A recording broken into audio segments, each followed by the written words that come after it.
रहमान रहीम भाई लुडन पंजाब टीवी ते भाई अहमद ने साड़ियाँ दो वैड़ा आ खीरी वैड़ आ चौगी वैड़ जी। ये दो वैड़ा स्क्रिप्ट ही लाइया सी ते कसूरों भाई होरी चल के बजाते खुद आप आए। रात साढ़े कोल रहे, दो चवाइयाँ कीतियाँ। दो चवाइयाँ करन तो बाद अज लुडंग हो रही है जी। अल्लाह पाक उन्होंने नसीबा च करे जी। वैड़ा भी माशाअल्लाह बड़ियाँ लाजवाब सी। अल्लाह पाक खैर करे जी।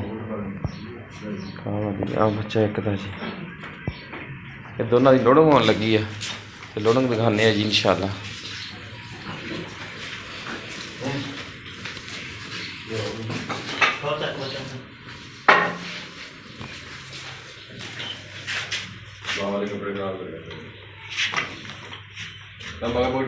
नहीं चाकी दबा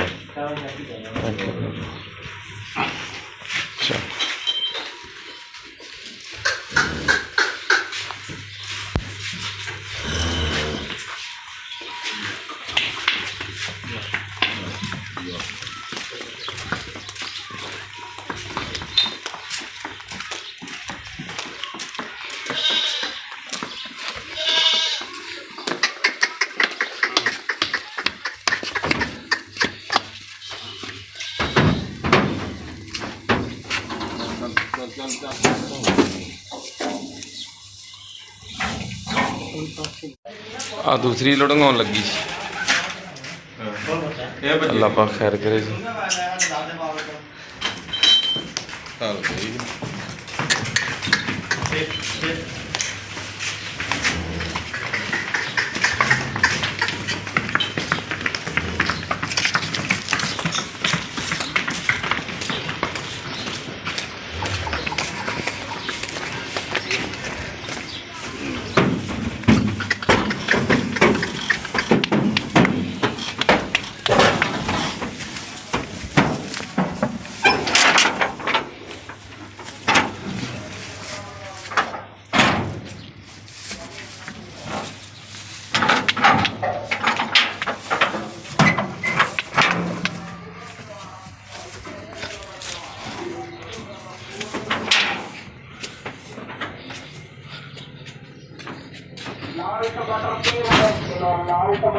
अठत्ती 78 KP